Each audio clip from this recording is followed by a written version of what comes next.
Morning and welcome to 11th class of electrochemistry. Myself Abhishek Raj and you are watching class 12th chemistry. Today we are going to discuss a very important topic, that is corrosion. पिछले 10 class का जो video है आप मेरे ID पे जाकर recorded video के रूप में अवेलेबल है, आप उसे देख सकते हैं।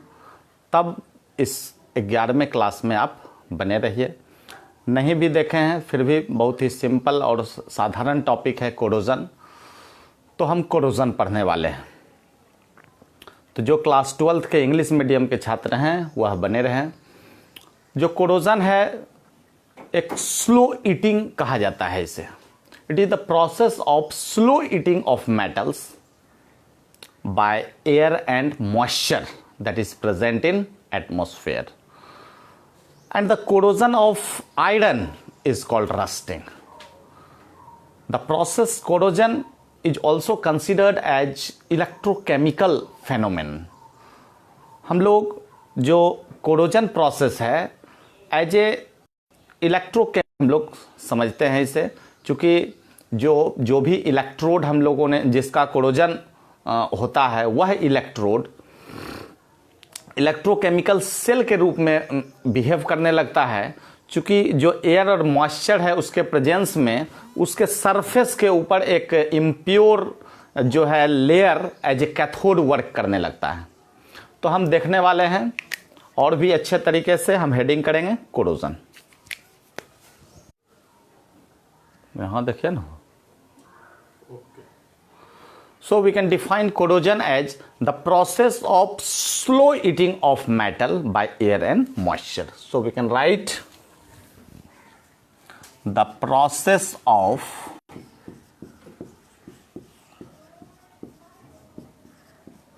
slow eating of metal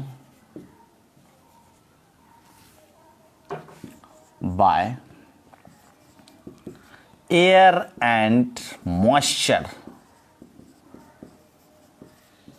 present in atmosphere.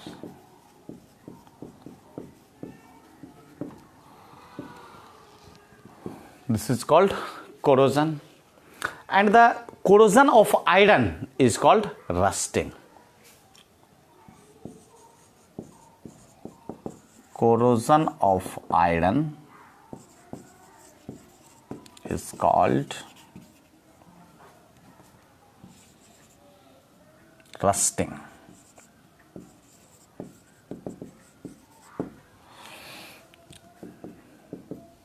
So this process is regarded as or considered as electrochemical phenomenon.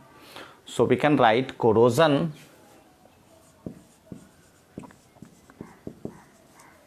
is considered as electrochemical phenomenon. तो अब हम समझने वाले हैं कि आखिर ये इलेक्ट्रोकेमिकल फेनोमेनन कैसे है। That means electrochemical theory of corrosion. So next heading will be electrochemical theory.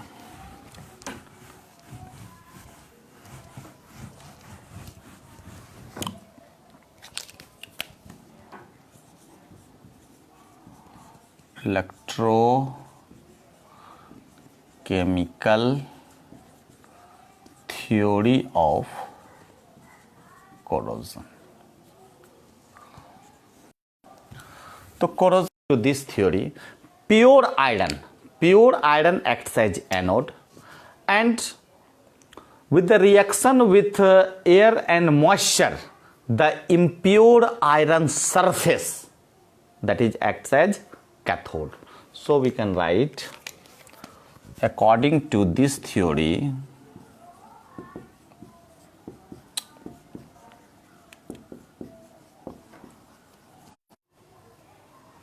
so pure iron acts as anode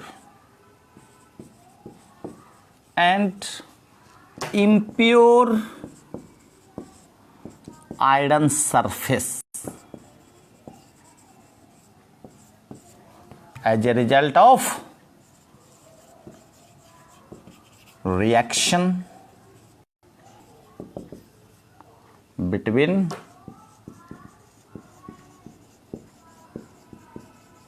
metals and water vapor.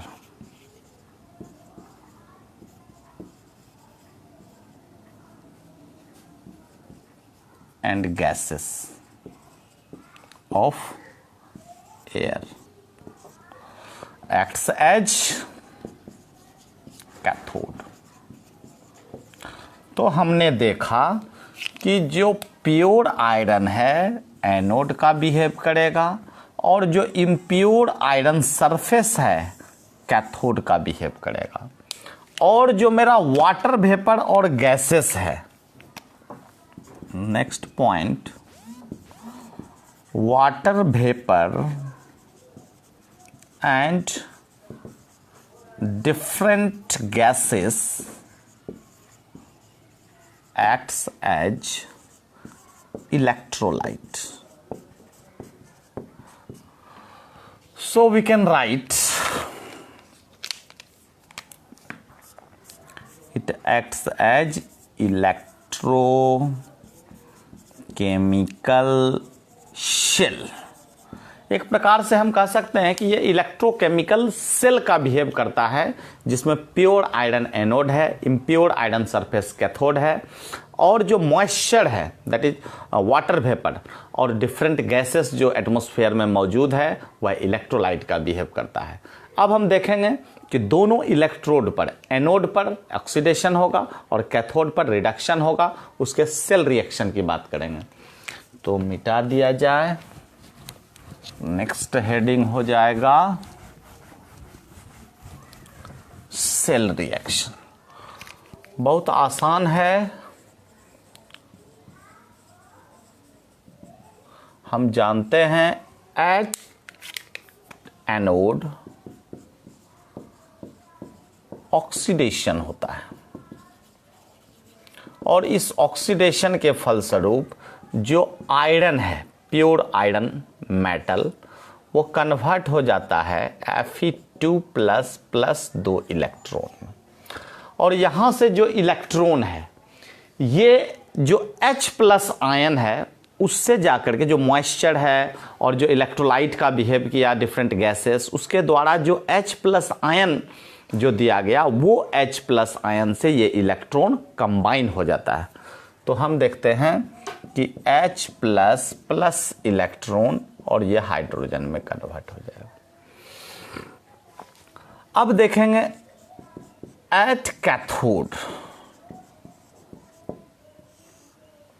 Cathode पर जो रिएक्शन होने वाला है, चूंकि ये जो हाइड्रोजन है ये हाइड्रोजन ऑक्सीजन के साथ कंबाइन हो जाएगा और हम लोग जानते हैं कि कैथोड पर रिडक्शन होता है और ये रिडक्शन के फलस्वरूप गेन ऑफ इलेक्ट्रॉन यहाँ होगा। तो हम गेन ऑफ इलेक्ट्रॉन देखेंगे, यहाँ इलेक्ट्रॉन आ जाएगा और मेरा वाटर बन जाएगा। इस रिएक्शन को हम बैलेंस करें जरा, तो 2H2O अगर यहाँ दे दें, चूँकि O2 है तो यहाँ 4 देना होगा प्लस 4 इलेक्ट्रॉन भी हो गया।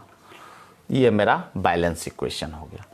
अब हम देखेंगे कि जो ओवरऑल रिएक्शन मेरा निकल करके आया, हम सिर्फ इसको और इसको ले रहे हैं, क्योंकि ये बीच का जो है पार्ट है जो H प्लस आयन जो वाटर और विभिन्न जो है गैसेस जो एटमॉस्फेयर में मौजूद है उसके द्वारा जो H प्लस आयन दिया गया वो इलेक्ट्रॉन को पिक कर लेता है और ये जो कन्वर्ट हो गया ये ऑक्सीजन को रिड्यूस कर देता है। तो फाइनल जो मेरा ओवरऑल रिएक्शन निकल करके आया, चूंकि हमने यहाँ 4 इलेक्ट्रॉन लिया है तो यहाँ हमको 2 से ओवरऑल रिएक्शन मल्टीप्लाई कर देना होगा।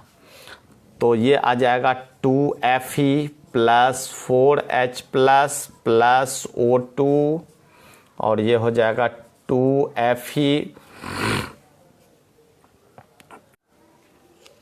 तो हम 2H2O ले लिए। इस रिएक्शन को फिर से हम देख रहे हैं, 2 से मल्टीप्लाई हो गया, 2Fe हमने यहाँ लिखा। फिर हम जो है जो 4H प्लस हम लोग ले रहे हैं, इस रिएक्शन से 4 हाइड्रोजन हमने लिया, हम आयंस के रूप में भी लिख सकते हैं।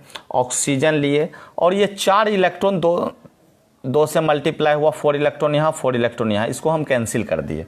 रेस्ट मेरा जो है Fe2 प्लस और 2H2O हमने ले लिया। अगर स्टेटमेंट की बात करें हम, तो यहाँ एक लाइन लिखा जा सकता है कि as a result of oxidation, as a result of oxidation,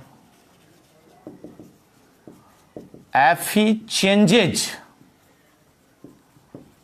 into Fe2 plus. यहां हम लिख सकते हैं electrons are picked by hydrogen ion,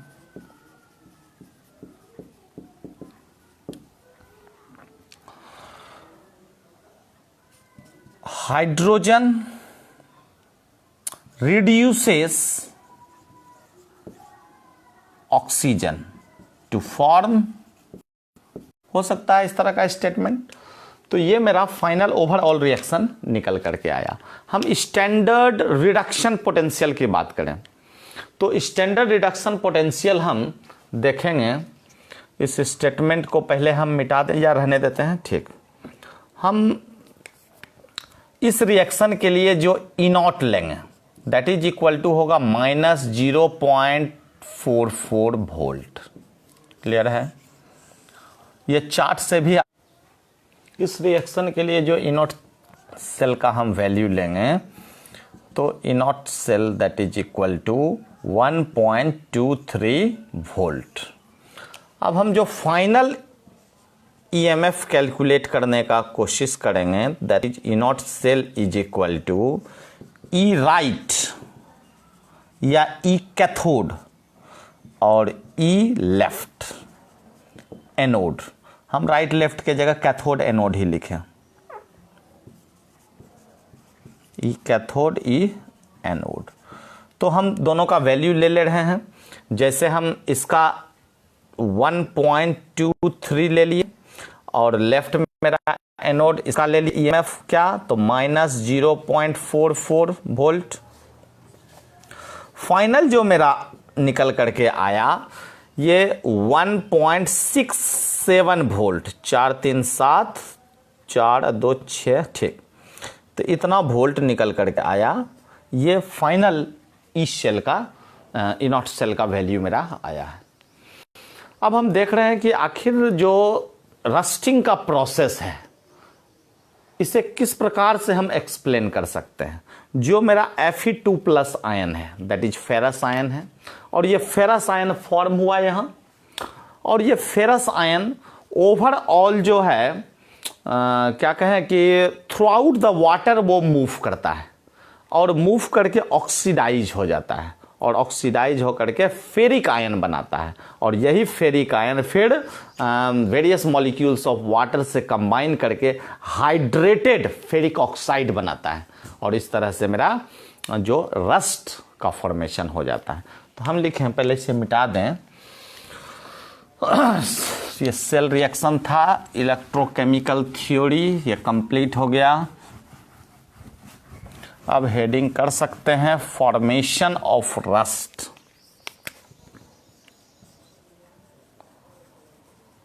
formation of rust लिखेंगे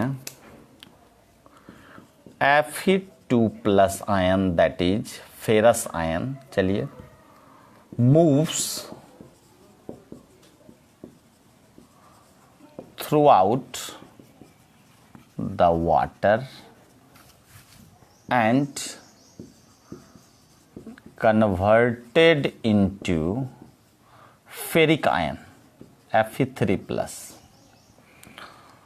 which along with various molecules of water form hydrated ferric oxide, and that is called rust. If we write the reactions regarding this, that is 2Fe, हम balance reaction लिख रहे हैं, 2Fe2 plus plus half O2 plus H2O। ये जो मेरा first step में बनेगा, ये मेरा बनेगा Fe3O4 प्लस 4H प्लस, और यहाँ से जो ये Fe3O4 है, यही वाटर के साथ कंबाइंड होकर के जो मेरा हाइड्रेटेड फेरिक ऑक्साइड बनाता है, वो इस प्रकार बनाता है Fe3O4 प्लस, और हम जान नहीं रहे हैं कि कितना मॉलिक्यूल्स वाटर इससे कंबाइन कर रहा है, X लिख देते हैं, XH2O मॉलिक्यूल, और ये बन जाएगा Fe3O4 XH2O।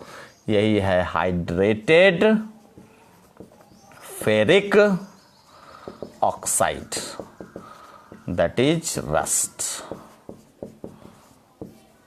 तो हम समझते हैं कि ये क्लियर हो गया होगा। अब जो नेक्स्ट टॉपिक है that is factors affecting corrosion. तो पहले हम हेडिंग कर लेते हैं, फैक्टर्स अफेक्टिंग कोरोजन। इस रिएक्शन के माध्यम से हम बताने का प्रयास कर रहे हैं कि ऑक्सीडेशन हुआ, ऑक्सीजन मिला, मॉइस्चर मिला, वाटर वेपर, फाइनली ये कन्वर्ट हो गया फेरिक में, फेरिक से n number of molecule of water rated ferric oxide बना दिया। तो आसान है, कोई भारी नहीं है। अब है factors affecting corrosion. Next heading, factors affecting corrosion. तो हम देखते हैं कि आखिर कौन कौन सा फैक्टर है जो कि कोरोजन को अफेक्ट कर रहा है। तो सबसे पहला, और इस हम बात कर रहे हैं फैक्टर्स अफेक्टिंग कोरोजन, तो सबसे पहला पॉइंट हो सकता है रिएक्टिविटी ऑफ मेटल्स। हम देखते हैं कि जितना ज़्यादा रिएक्टिव मेटल होता है, एनोड का बिहेव करेगा और इजीली उसमें ऑक्सीडेशन होगा, तो कोरोजन भी आसानी से होगा। तो रिएक्टिविटी ऑफ मेटल,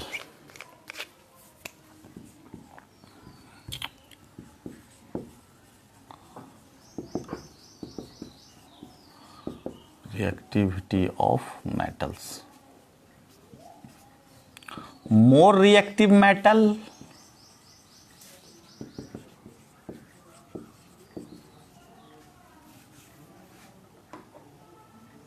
undergoes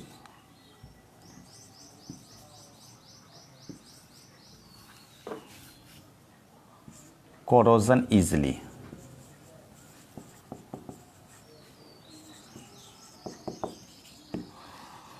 बस एक एक लाइन लिखना है, ज़्यादा कुछ नहीं लिखना है। अगर सरफेस का बात करें हम, तो जो स्मूथ सरफेस है उसमें कोरोजन इजीली नहीं होता है, लेकिन रफ सरफेस है तो उस तरह के मेटल्स में कोरोजन आसानी से हो जाता है। तो नेक्स्ट हो जाएगा rough surface of metal.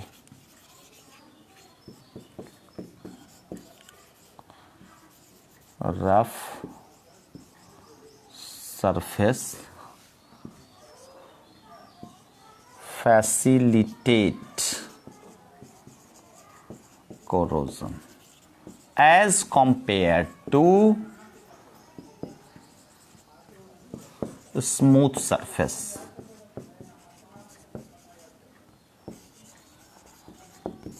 Clear है? मिटा देते हैं। फर्स्ट पॉइंट मेरा हो गया रिएक्टिविटी ऑफ मेटल, सेकेंड हो गया रफ सरफेस ऑफ मेटल। अब थर्ड पॉइंट का बात करेंगे।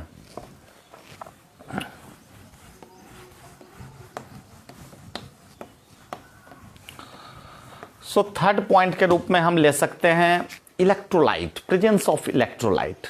हम देखते हैं कि आयरन को ही ले तो जो सॉल्टी वाटर है उसमें उसका कोरोजन इजीली हो जाएगा, वही हम प्योर वाटर में लेंगे तो उसके कोरोजन में मतलब कोरोजन आसानी से उसका नहीं होगा। तो presence of electrolyte. Next third point, presence of electrolyte. Direct example लेते हैं कि iron easily corroded in salty water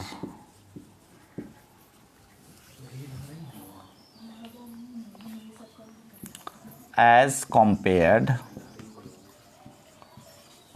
to pure water। Clear है। फोर्थ पॉइंट के रूप में हम ले सकते हैं कि humid air, presence of humid air, कि जो एटमॉस्फेयर में जो एयर मौजूद है, अगर वह एयर ह्यूमिड है, नमी युक्त है, तो यह ज़्यादा सपोर्ट करेगा कोरोजन को। तो presence of humid air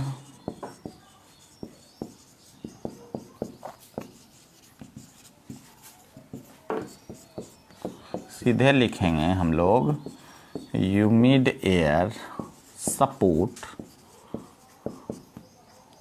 corrosion.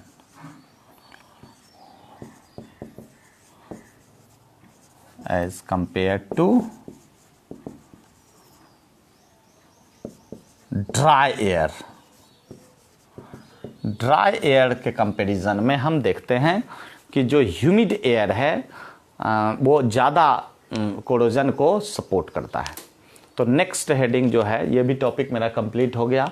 और नेक्स्ट हेडिंग के रूप में हम methods of prevention of corrosion, जो कि इस चैप्टर का लास्ट टॉपिक है, methods of prevention of corrosion.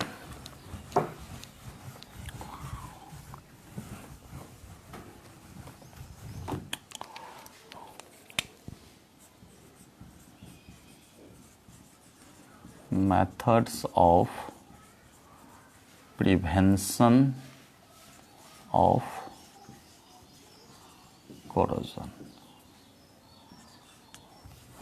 बहुत ही इम्पॉर्टेंट टॉपिक है, इससे रिलेटेड क्वेश्चन भी आता है विभिन्न बोर्ड एग्जामिनेशंस में। तो हम देख रहे हैं कि आखिर किस प्रकार से हम मेटल को प्रोटेक्ट कर सकते हैं। तो फर्स्ट मेरा पॉइंट हो सकता है इससे रिलेटेड कि thin film of oil, grease, paint अगर इंट्रोड्यूस कर दें मेटल के सरफेस पर, तो हम समझते हैं कि कोरोजन से हमारा मेटल बच जाएगा। तो पहला जो पॉइंट होगा दैट इज बैरियर प्रोटेक्शन। हम लिखेंगे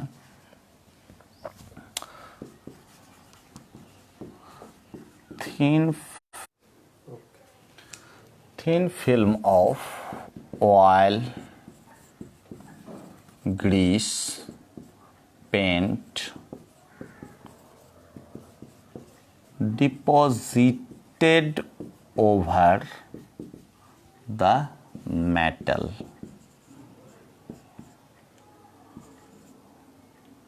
protects it from corrosion। तो ये तो हो गया ग्रीसिंग, ऑयलिंग, पेंटिंग। चलिए, ये बैरियर प्रोटेक्शन में आता है, चूंकि हम क्या कर देते हैं, ऑक्सीडेशन को रोक देते हैं। कैसे? तो मेटल के सरफेस के ऊपर हम ऑयलिंग कर देते हैं, ग्रीसिंग कर देते हैं, पेंट कर देते हैं। ये है। हम सेकेंड पॉइंट ले सकते हैं sacrificial protection.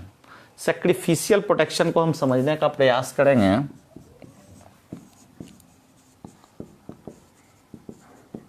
Sacrificial protection,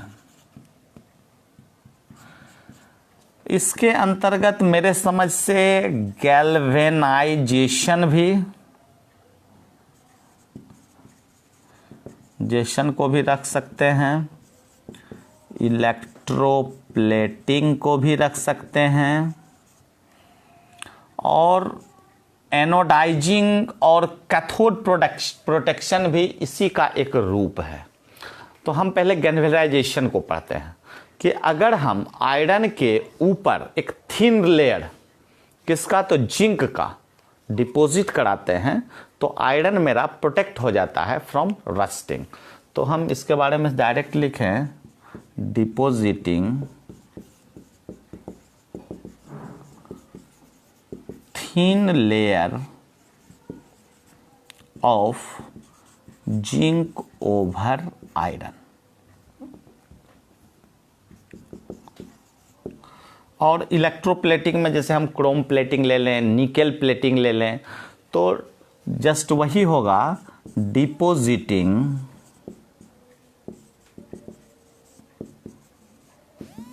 thin film of nickel chromium over iron. Clear है? तो सैक्रिफिशियल प्रोटेक्शन का ही एक दूसरा रूप हम लोग ले सकते हैं इलेक्ट्रिकल प्रोटेक्शन। इसी को हम लोग एनोडाइजिंग भी कहते हैं और इसी को हम लोग कैथोडिक प्रोटेक्शन भी कह सकते हैं। तो हम नेक्स्ट हेडिंग करेंगे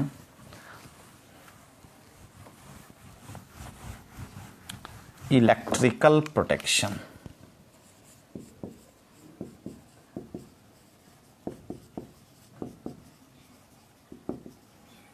और एनोडाइजिंग।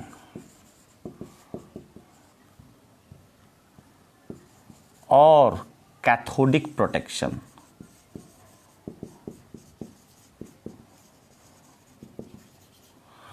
ये सारा एक ही है। इस तरह के थर्ड पॉइंट देते हैं। तो इस मेथड में हम देखते क्या है कि मोर इलेक्ट्रोपॉजिटिव मेटल को हम with the help of wire connect कर देते हैं लेस रिएक्टिव, जैसे आयरन है तो आयरन से जो ज़्यादा रिएक्टिव और इलेक्ट्रोपॉजिटिव मेटल है उसको हम जोड़ देते हैं। तो उस इलेक्ट्रोपॉजिटिव मेटल में ऑक्सीडेशन होगा, आयरन ऑक्सीडेशन होने से बच जाएगा, तो कोरोजन आयरन में नहीं होगा। तो हम डायरेक्ट लिखेंगे more electropositive metal are connected with the help of wire with direct लिखते हैं हम लोग iron.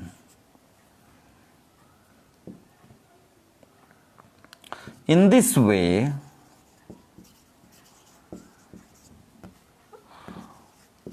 more reactive metals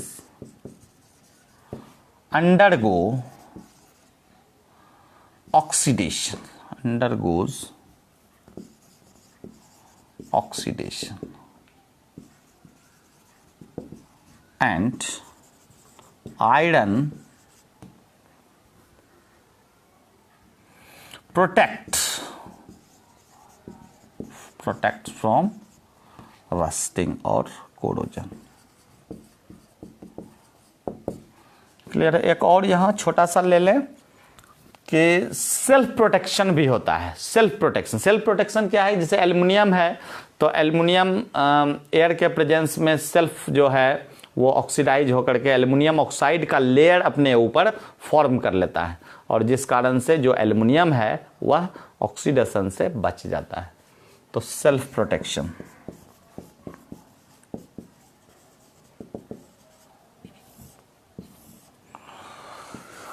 aluminium form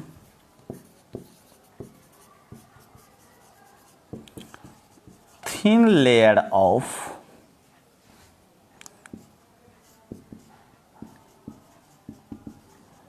aluminium oxide over its surface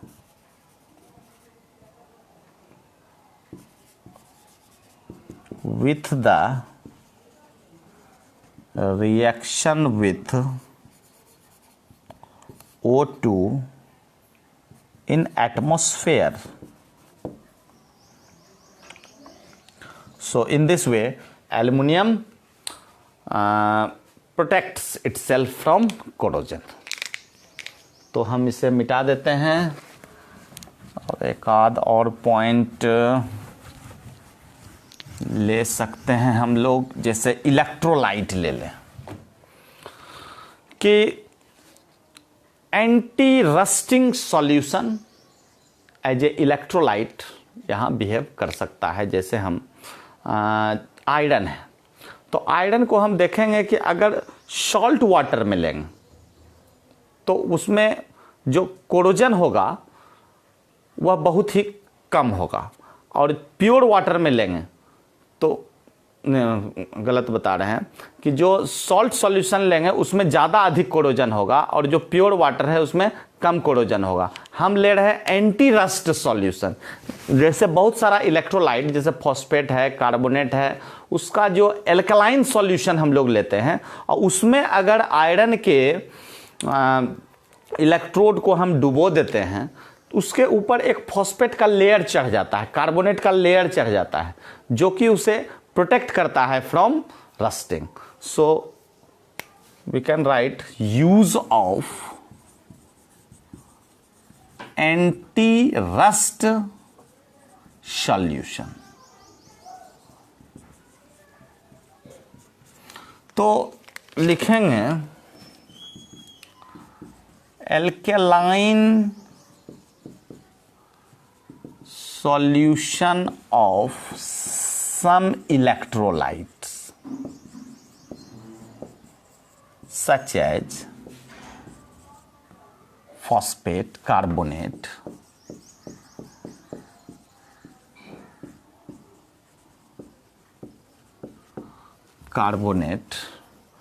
protect or acts as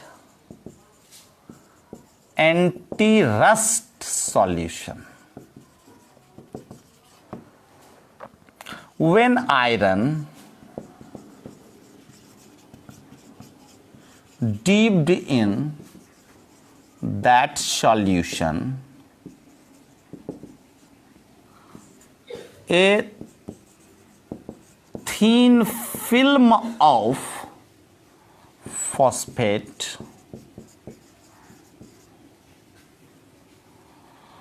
deposit over it.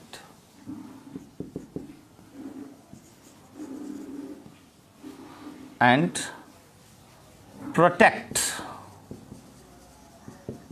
the iron from corrosion. तो ये भी एक methods हो सकता है। फिफ्थ मेथड हो गया use of anti rust solution. बहुत सारा एंटी रस्ट सॉल्यूशन है जिसमें हम आयरन के इलेक्ट्रोड्स को या आयरन के कोई भी आर्टिकल्स को हम डिप करते हैं तो वह कोरोजन से बच जाता है, ऑक्सीडेशन उसका नहीं होता है, क्योंकि उसके ऊपर एक थिन लेयर चढ़ जाता है। जैसे आयरन फॉस्फेट लेंगे तो आयरन के फॉस्फेट का, आयरन के कार्बोनेट का, तो इस तरह से आयरन मेरा बच जाता है फ्रॉम कोरोजन।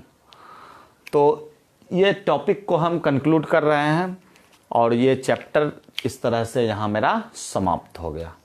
तो आई होप कि सारा टॉपिक आपको बहुत अच्छे से सिस्टमेटिक वे में हमने बताने का प्रयास किया और आप बखूबी समझ पाए होंगे। तो thank you for watching this video.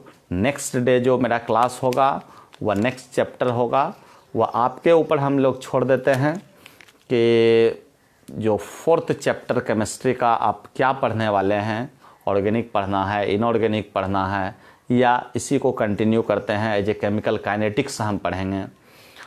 तो आज मेरा इलेक्ट्रोकेमिस्ट्री का 11वां क्लास और इलेक्ट्रोकेमिस्ट्री कंप्लीट हो गया। तो हम लिख दें यहाँ पर द एंड।